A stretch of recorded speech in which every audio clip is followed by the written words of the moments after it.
Here's one more time where we're going to find total distance traveled in a scenario where we do not have access to a calculator. So I have a particle moving along the x-axis. I have the velocity function again. Part C is setting me up for part D. So part C, when does the particle change direction? We're going to remember from chapter 3 that something changes direction when the velocity changes sign. I'm going to be changing sign when first is equal to 0. So I'm going to try solving 0 equals -1 plus e to the 1 minus t. I'm going to hide this for a second just to get it out of the way. So I'm going to add 1 to both sides. I'm going to get 1 equals e to the 1 minus t.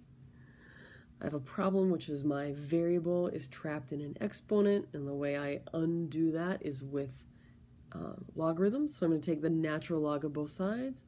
So the natural log of 1 is the natural log of 1, e to the 1 minus t. Natural log of 1 is 0. The natural log of e to the 1 minus t is 1 minus t. I'm going to add t to both sides and get t equals 1. So this is my velocity function. 1 is a possible sign change, so now I'm going to test. Is my velocity, I should write v of t equals 1, -1 plus e to the 1 minus t. If I only have this 1, 0 change, I can test any kind of really big number I want. Oh, it's going to be the easiest thing to do. V of, we do 1/2. 1/2 is going to be -1 plus e to the 1 minus 1/2 is 1/2. So -1 plus the square root of e. So the question is that positive or negative? Well, square root of e is pretty close to square root of 3. The square root of 3 is like 1.7, and if I take away 1, that's still positive. I'm just going to double check. What if I needed v of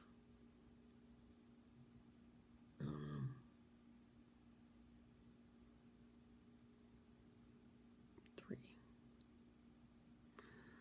It's going to be -1 plus e to the 1 minus 3 is -2. So that's like -1 plus 1 over e squared. If e is about 3, then 1 over e squared is just, it's not equal to by any means, but if I had to make a rough guess, it's like 1/9. So it's a positive 1/9-ish and a -1. That's going to be less than 1, so that should be negative.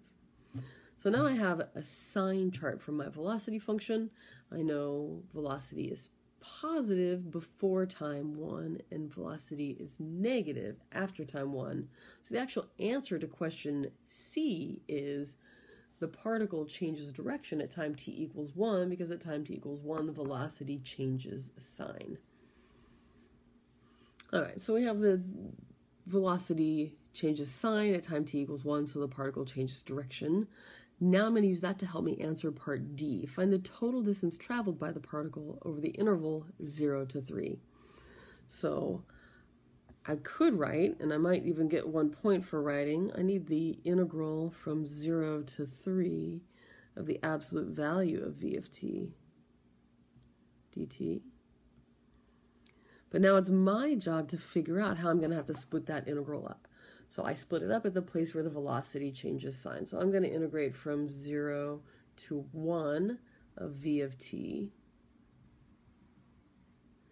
And I'm going to add the integral from 1 to 3 of v of t dt, except the velocity is negative on that interval, that whole interval, so I need the opposite of that answer. So I have a couple of choices. I can put that integral expression in absolute value bars. I could have subtracted instead of adding because I know it's going to be negative, so I'll be subtracting a negative. So if you at least wrote this, I'm sure that would be 1 point because you've shown where you need to split this up. But now we're going to actually evaluate that integral. Notice you get to practice everything that we just did in chapter 6.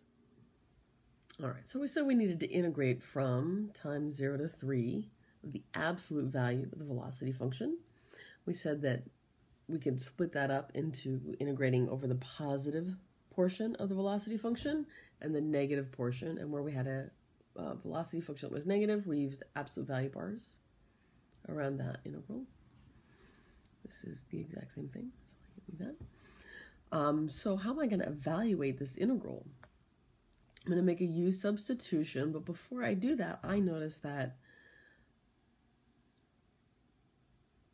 wait a minute, 1 second. I got extra absolute value bars there we don't need, no.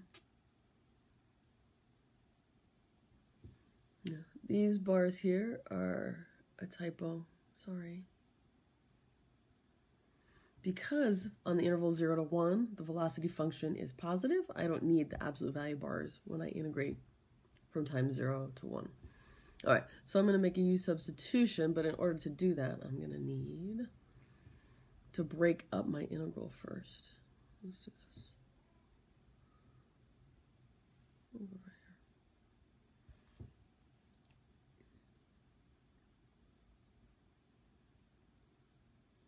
This is me just sort of coming off in a different branch.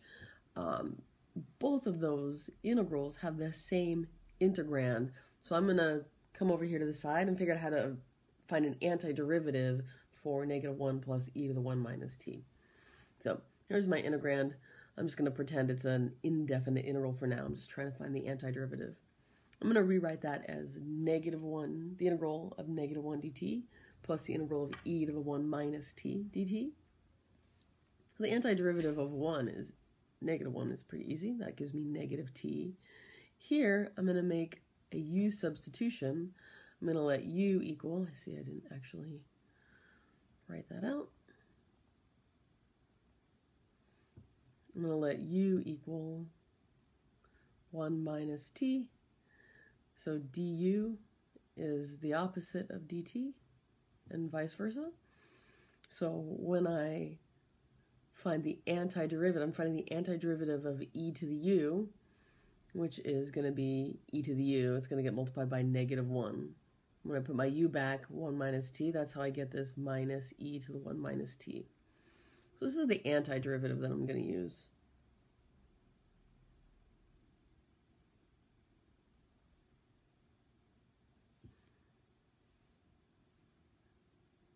There we go. All right, so now I'm going to go back to that integral one more time. Undo that.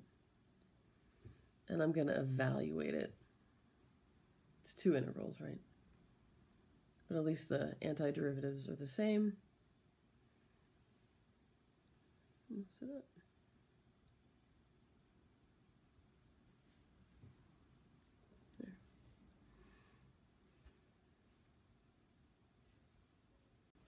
All right, so I've decided my antiderivative is going to be -t minus e to the 1 minus t.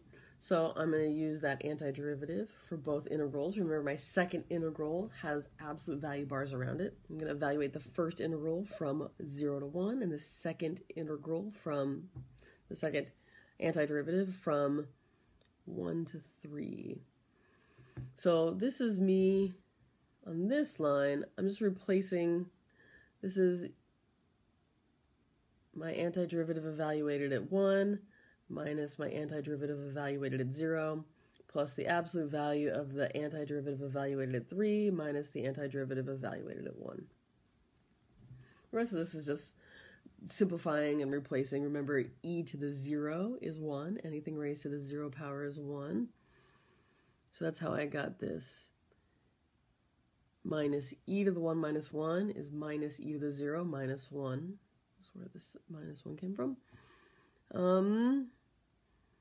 And then the only other tricky part here is notice inside the absolute value bars I end up with -3 plus 2, which I simplify as -1. So near the end there, at the I have inside my absolute value bar is -1 minus e to the -2. So those are two negative values. So I can find their absolute value by finding their opposite. So that's how this changed to +1 plus e to the -2. And then the -2 and the 1 combine. Give me my final answer. Notice that you could, I think on the AP test, you're going to have to take care of those absolute value bars on your own. I mean, you could stop here. You could stop as soon as you had taken the bars off. You don't have to simplify the expressions inside and combine like terms so much as I did, but you should have no absolute value bars in your answer.